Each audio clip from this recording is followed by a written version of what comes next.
શૈક્ષણિક નગરી કહેવાય, પણ જ્યારથી અહીંયા આગળ બહારથી વિદ્યાર્થીઓ ભણવા આવ્યા, સત્ય હકીકત છે, ત્યારથી આ નશાની બધી સૌથી વધારે વડોદરા શહેરમાં ઊભી થઈ. રંજનભાઈ જાણે છે કે હું આજ યુનિવર્સિટીના વિદ્યાર્થી નેતાથી શરૂઆત કરી હતી, પણ તે વખતે આવી કોઈ નશાની બાબત અહીંયા નહોતી.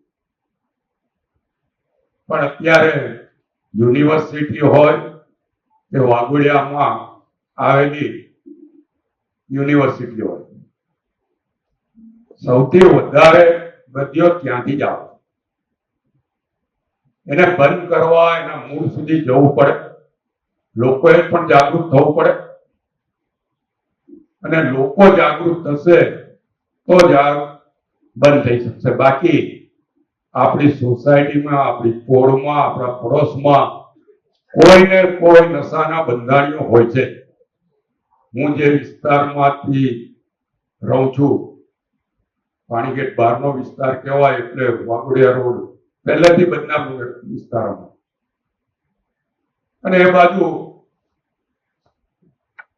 ડ્રગ્સની શરૂઆત થઈ હોય તો વાઘોડિયા રોડ પર યુનિવર્સિટીના કોલેજો આવ્યા પછી થઈ છે એવું જાહેરમાં. ત્યાં સુધી નાના મોટા નશાનો કારોબાર ચાલતા હતા, પણ આ ડ્રગ્સનો કારોબાર ત્યાર પછી ચાલુ થયો.